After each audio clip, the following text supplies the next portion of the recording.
Popin Media.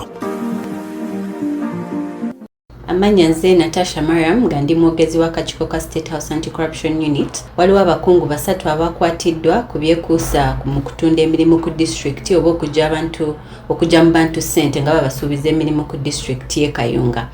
Bano mulimu District Human Resource Officer ne mubeeramu Secretary wa District Service Commission n'omukungu omulala yategereseeko nga Clinical Officer naye ng'ono abadde akola gwa block okuwa bano abakungu abalala ssente okusobola okuwa abantu emirimu. Twaddukidde mu Bunambiro, Minisita Balambo yatutegeezezza ne tuteekamu engato ne tutuuka e Kayunga ng'era we twatuuseyo twasanze abantu abawera abasukka mu 2 nga bonna balina emisango okuba n'abantu nga bagamba nti kituufu bawa ssente nga babasuubiza emirimu nga zino ssente zibadde ziva ku miliyoni 6 okutuuka mu miliyoni 3 okusobola okufuna emirimu gino ku district. Nebaza abantu ab'e Kayunga abakubira Minisita Omulanga era naffe bwe yatutegeeza ne tuddukirawo Bunambiro ng'era nyongeza obbagumya nti babeerezeemu n'abalala baveeyo basobole okuleeta zino ensonga tuzitegere kubanga bwe beesuulirayo gwa nagamba bye balina ofuna tebajja bifuna. Ng'era twongeza obbakubigiriza nti okulwanisa obuli bw'enguzi si mulimu gwa gavumenti gwokka oba ebitongole oba baminisita n'abakungu abalala wabula ffenna kitukwatako ng'era kirungi ne tukyenyigiramu nga bwe tuba tulabye awali ensobi tuvayo ne tugyogerako. Ng'era wenjogerera bano abasatu abakwatiddwa bajja twalibwa mu kkooti essaawa yonna. Tuzze tuwulira okwemulugunya okuva mu bantu ab'enjawulo tibaggyibwako ssente nga bafuna emirimu ate n'abamu ne batagifuna n'osanga ekifo nga bakiranzeeko abantu 3 naye nga bajja ssente ku bantu 20 ate nga ssente ze babaggyeko nnyingi ddala. Abantu okutuuka bennyini beesitukiramu ne batandika okwekubira omulanga mu bitongole ebyenjawulo ebikola mu kunoonyereza ng'ekya State House Anti-Corruption Unity.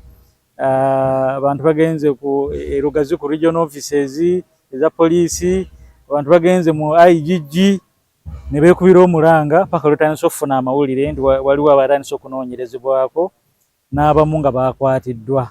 Eneekola nga sounding bell eri buli omukozi w'omu Kayunga nti ebadde Service Commission leero enkya kiyinza okukatinga across kubanga ffe kati twagala bwerufu na nnambika ya ssente ya gavumenti mu Kayunga ekwatiddwa etya ekoze mulimu ki egasizza munnakayunga.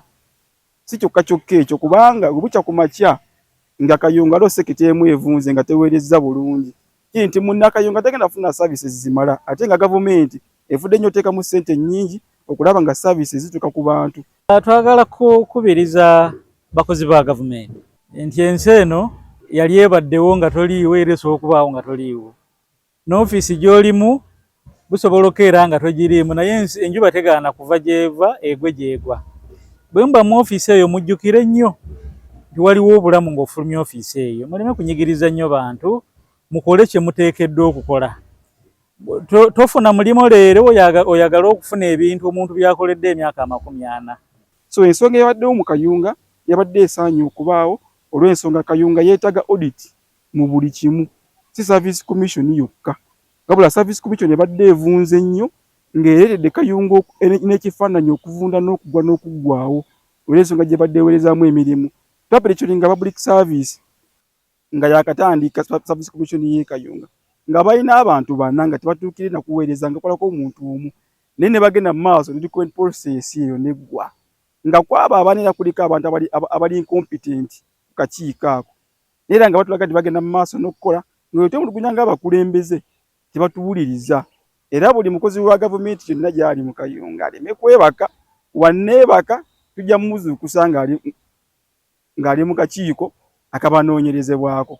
So ssente nga weezize mu gavumenti ziyingire bulungi eri bannakayunga aye ne zibavuddemu ng'omusolo nawo zikoote bulungi zidizibwe bannakayunga batambuze emirimu bulungi nnyo Kayunga ekulaakulane kuba si bwe tibegenda okubeera enkya. So kati omuntu wakwata kusereza Kayunga abazza Kayunga emabega. Kubakwatibwa omwami ategerekese nga Sebowa Dickson ono ye Principal HR District Service Commission. Okubiri ye Munulo Abdu ono ye Senior HR District Service Commission. Kayunga district. Owokusatu omukyala ono amanyise nga Nalujja Prosi, ono nga ye nursing officer Ebbaale Health Center 4. Atuwaguddeko emisango egya obtaining money by false pretense. Sawa zino njogera gwe musango gwe tubaguddeko, naye nga bwe ngambye nti okunoonyereza kukyagenda ddala mu maaso, oba oliawo emisango mirala ajja kubanga gigatibwako.